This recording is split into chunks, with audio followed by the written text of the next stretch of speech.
en primer lugar, de lo que especialmente nos habéis pedido, que es dar una información en torno al informe Invisibles de Tetuán, que es una de las cosas que ha hecho, que está haciendo, que hace, digamos, Invisibles de Tetuán, y luego pues presentar algunos testimonios personales, porque es algo que caracteriza a Invisibles, que es la presencia de las personas concretas que tienen necesidades especialmente graves y que tratan de salir adelante en relación a sus problemas, ¿no? Bueno, en primer lugar decir que esta iniciativa, Invisibles de Tetuán, surge en el mes de diciembre de 2013, o sea que hace un poco más de un año y 2 meses, en un contexto muy concreto, en el cual tiene que ver también esta asociación de vecinos cuando estaba en la calle de San Enrique. El contexto es que el banco de alimentos de Tetuán, que funcionaba dentro de la asamblea del 15M y que guardaba los alimentos, como bien sabréis varios de vosotros, en una habitación de la asociación de vecinos de San Enrique y tal, bueno, pues esa habitación fue precintada por el ayuntamiento. Hubo bastante resistencia para que no cerraran, digamos, la actividad y eso se consiguió. O sea, los vecinos, la gente que participaba del banco de alimentos, la asamblea del 15M y más vecinos, la asociación de vecinos de Cuatro Caminos, logró parar ese precinto del banco de alimentos. Y además se tuvo una reunión con la concejal presidenta del distrito de Tetuán, y en esa reunión, que hubo varias personas de la asamblea del 15M, pues lo que ocurrió fue una cosa que impactó mucho a los que acudieron allí, y luego cuando lo contaron en la asamblea del 15M. Lo que ocurrió fue que la presidenta, concejal presidenta, no sé cómo se llama, concejal presidenta o algo así, ¿no? Pues quedó bastante extrañada de lo del banco de alimentos, porque ella decía que realmente en el distrito no había necesidades de ese tipo, de forma significativa, y que las poquitas cosas de necesidad que había, que ellos las estaban cubriendo con algunos vales de dinero que daban a la semana, etcétera, ¿no? Entonces esto, de verdad, indignó mucho a la gente que estaba teniendo problemas y que estaba en el banco de alimentos, sobre todo, gente desahuciada, gente con muchos problemas para vivir, para sobrevivir, y que conocían a otros muchos, que sabían de los pasos que habían dado con los servicios sociales del distrito, con Cáritas, etcétera, y que sabían que la cosa era un problema grande, Total, que la impresión que tuvieron estas personas es que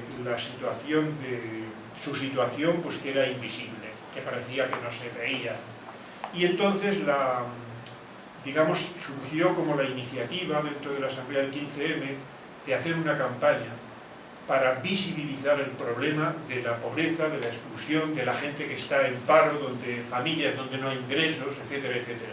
O sea, se quería visibilizar eso.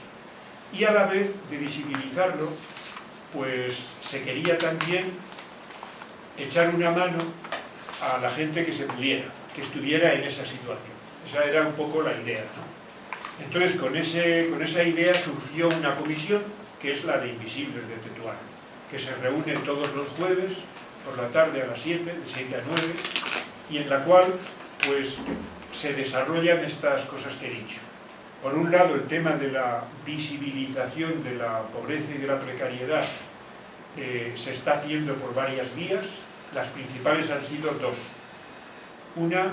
Una campaña mediática mediante grandes carteles que habréis visto en la calle seguramente, de personas que están en situación de necesidad, que estaban y que siguen estando, y que gracias al papel de un fotógrafo profesional, de Hugo Arman, que es un muy buen fotógrafo, pues esas fotografías con textos añadidos, etcétera, etcétera, se trataba de que produjeran un impacto en el sentido de ver que la gente del barrio sepa que hay problemas, que esto no se oculte, que esto es algo que está ahí, ¿no?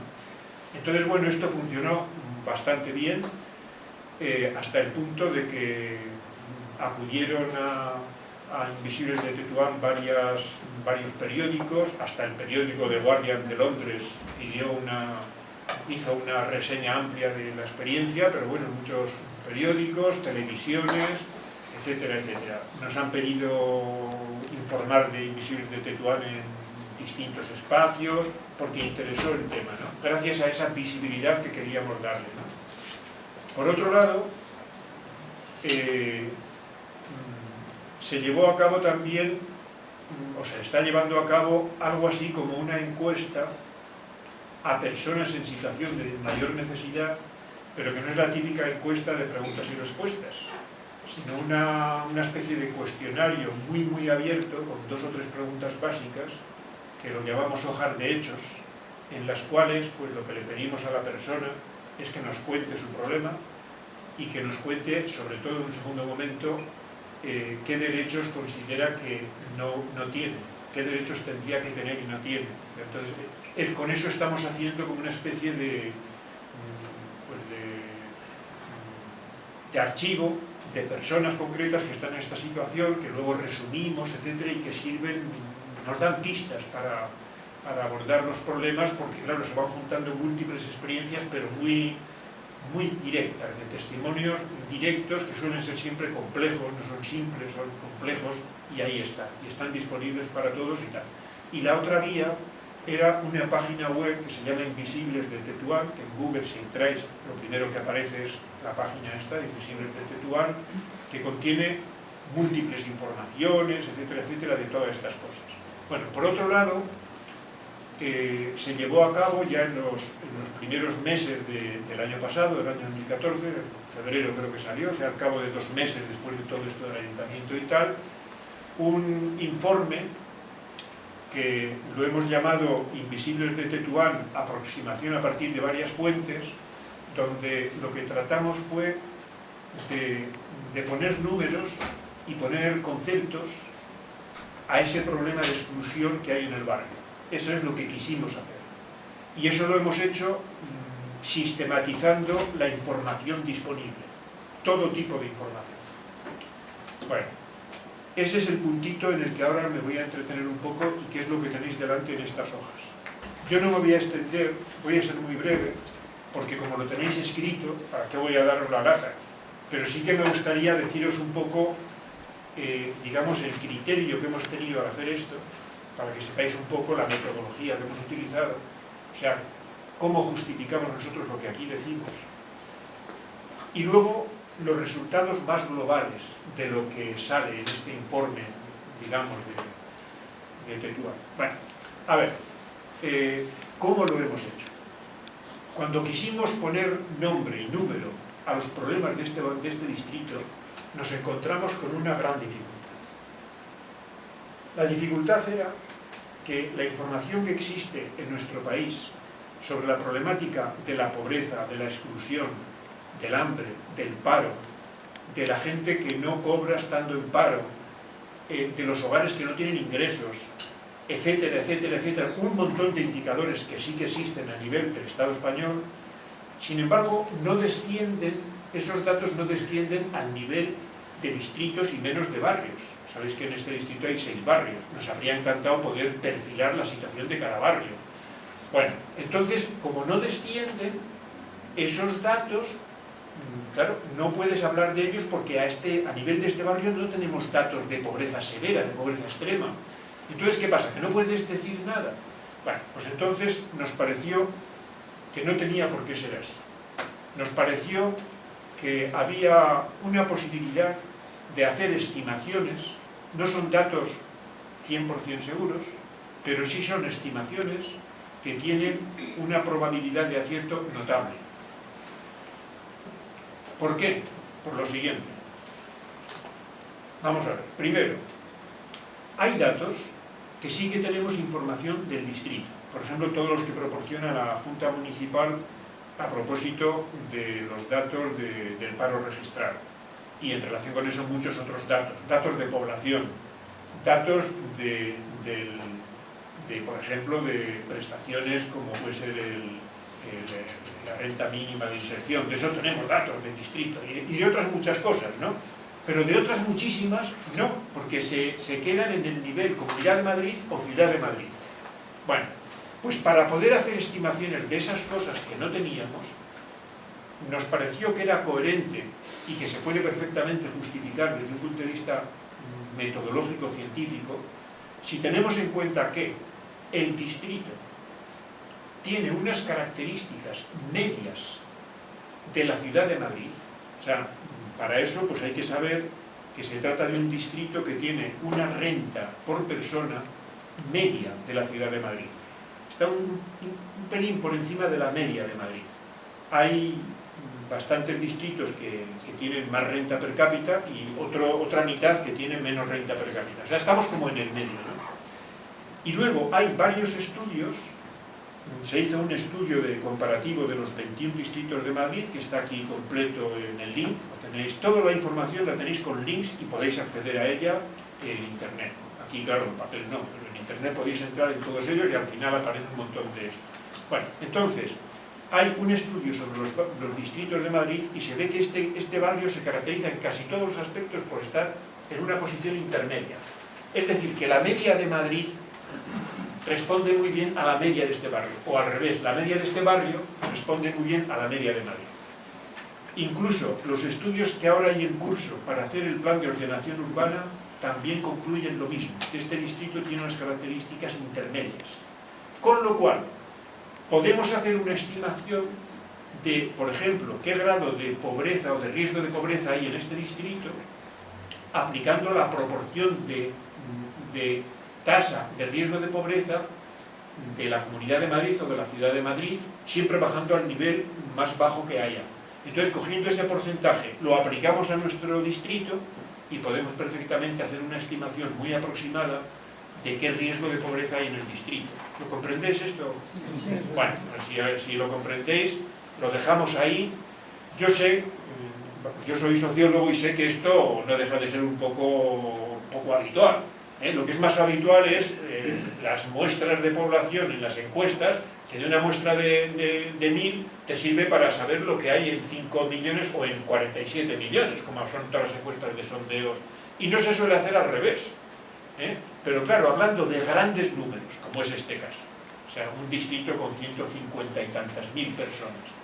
Claro, este conjunto, si este conjunto tiene características medias en la Ciudad de Madrid, es muy probable que acertemos con una probabilidad de éxito muy grande si traducimos la proporción de Madrid a la proporción en el barrio, ¿vale?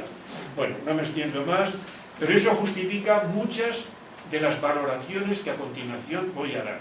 Entonces, lo que se ha trabajado son 5 temas, o mejor dicho 6. Lo que tiene que ver con la renta y la pobreza. Lo que tiene que ver con las prestaciones mínimas de subsistencia. Luego, el tema del paro, los salarios y las prestaciones de desempleo. Luego, el tema de la vivienda. Luego, el tema de pensiones, ayudas a la dependencia y salud. Y por último, se ha tocado específicamente la situación de la inmigración de este barrio, porque este barrio es un barrio que podemos calificar de barrio, o distrito, mejor dicho, distrito mestizo, en la medida en que una proporción importante de su población tiene origen en otros países, han venido de otros países, ¿no? Bueno, entonces, a ver, voy a deciros las conclusiones y a lo mejor hago algún apunte concreto, pero simplemente la conclusión más conceptual. Lo primero, renta y pobreza. Bueno, la tercera parte de los hogares de Tetuán padece estrecheces económicas. La quinta parte se encuentra en riesgo de exclusión y alrededor del 7% en situación de extrema pobreza. Esta proporción de extrema pobreza, que es un factor clave para Invisibles de Tetuán, ¿en qué se traduce? Pues se traduce en unos 4.400 hogares en los que hay alrededor de 10.600 personas.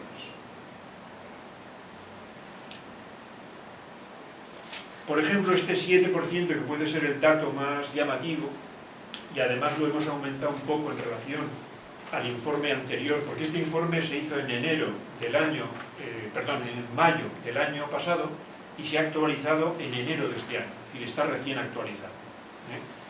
Entonces se ha ampliado un poquito porque, desgraciadamente, no tenemos un indicador sintético de extrema pobreza en el país. No existe. Existen múltiples indicadores. El de riesgo de pobreza, que es un indicador que existe en España y a nivel de la Unión Europea, donde entran aquellos hogares cuya renta media esté por debajo del 60% de la mediana, por debajo del 60%. Eso es riesgo de pobreza, y ese riesgo de pobreza es mucho más del 7%. En Madrid es del 13,4%, es el doble. Pero lo que es extrema pobreza, que antiguamente se calculaba con los que están por debajo del 40% de la renta mediana, ya no lo dan. No sé por qué no existe, pero no lo dan. No existe ni a nivel europeo ni a nivel español. Sin embargo, hay otra serie de un conjunto de indicadores que sí que nos aproximan a esta problemática. Por ejemplo, está un indicador que se llama Indicador Europeo de Riesgo de Exclusión, y que también existe en España con ese mismo criterio que lo proporciona la encuesta de condiciones de vida. Bueno, pues ese indicador europeo de riesgo de exclusión estaríamos hablando en Madrid del 20%. No se basa en lo que he dicho antes, de los que están por debajo del 60%, sino que se basa, fijaos, en considerar pobres, en este caso, aquellos hogares que tienen carencias materiales graves, y esas carencias materiales distinguen 9 apartados. Claro, son carencias materiales graves, no pequeñas carencias, graves. Pues meten a los que tienen carencias materiales graves en asuntos básicos, y también añaden también aquellos hogares donde la intensidad de trabajo es inferior al 20%. Es decir, que de las personas que pueden trabajar, se trabaja menos del 20% de la capacidad laboral. Por tanto, claro, entonces ahí hay una proporción importante en Madrid del 20% que están así, con estas carencias graves. Y luego, el indicador más próximo sería el que se llama carencia material severa, que es un indicador también de la encuesta de condiciones de vida. Tenemos datos de Madrid y también está a nivel europeo, o sea que se puede comparar con Europa y todo eso. Lo que recoge es aquellos hogares que, de esa lista de 9 necesidades básicas, o sea, de carencias graves, los hogares que tienen al menos 4 problemas graves de los 9, que acumulan 4 problemas graves, en temas de alimentación, en temas de no tener luz, o sea, hay una serie de carencias graves, no llegan a fin de... tienen graves problemas para llegar a fin de mes en dinero, etcétera, etcétera, ¿no? Bueno, cuando acumulan 4 de los 9 problemas o más, entonces en la Comunidad de Madrid son el 7,3% de los hogares. Aplicados a nuestro barrio es ese 7%, pero no quiere decir que se refiere a ese indicador, se refiere a un conjunto de cosas. Porque luego hay todavía otros indicadores, pero lo estoy extendiendo mucho, no quería hacer esto. Pero, por ejemplo, el de los hogares que no tienen ningún ingreso. ¿Puede haber hogares que no tengan ningún ingreso? Bueno, pues en la ciudad de Madrid, mejor dicho, hay un 5,5% de los hogares que no tienen ningún ingreso, dato oficial, O sea, 1 de cada 20 hogares no tiene ningún ingreso. O sea, ni salarios, ni prestaciones, nada. Claro, esta gente, pues evidentemente tiene que depender de otros, porque no tiene ningún ingreso. Depende de la familia, depende de lo que sea, de bancos de alimentos o de lo que sea, ¿no? Bueno, solo decir una cosita más, perdonadme, estoy extendiéndome mucho, pero solo digo una cosita más, y es que, claro, hay un problema de pobreza, de pobreza extrema en un sector, que como veis es un sector que, aunque es pequeño, pero es grande. Es decir, es pequeño, claro, si decimos 7%, pero es grande si decimos 4.400 hogares. No son 4 ni 40, son 4.400 hogares que tienen esta situación, ¿no? Claro, eso no es más que el síntoma de una sociedad que tiene extraordinarias desigualdades en el reparto de la renta y de la riqueza.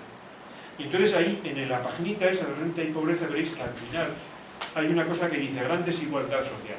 Pues lo leéis porque creo que es muy interesante.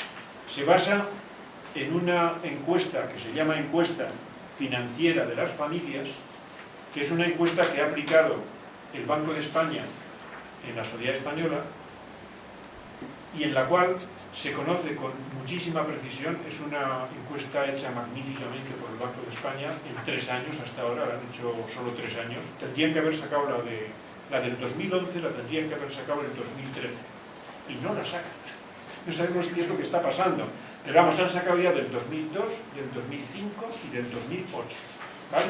O sea que de eso tenemos del 2008 datos completos de reparto de renta y reparto de riqueza. Bueno, la desigualdad que hay en España en el reparto de la renta es, sintetizando, que la quinta parte de la población que tiene más renta tiene 10 veces más renta media que la quinta parte que tiene menos renta. 10 veces más. Pero si miramos la desigualdad de riqueza, no lo que se gana, sino lo que se tiene, o sea, el patrimonio. O sea, la diferencia de patrimonios es el 20% que tiene más patrimonio tiene 50 veces más que el 20% que tiene menos patrimonio. Datos del Banco de España. Y que además esa desigualdad ha crecido mucho en las 3 aplicaciones que ha habido. Sobre todo en los años de crisis entre el 2005 y el 2008. Estamos esperando que saquen la edición del 2011, porque están haciendo ya la del 2013 o 14. Ya la están aplicando, pero no lo acaban de sacar, no sabemos qué pasa, ¿no?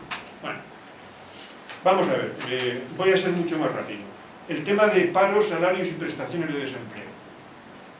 Bueno, la quinta parte de la población activa de Tetuán, un poquito menos, está en paro. En la mitad de los casos del paro llevan más de un año buscando empleo.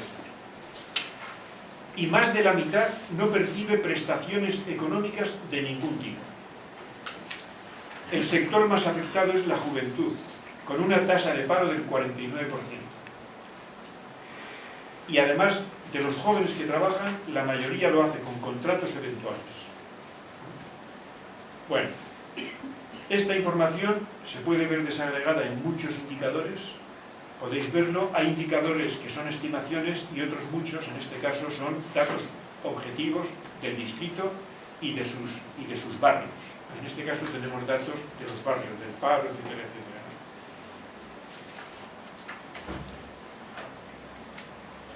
Paso al punto siguiente.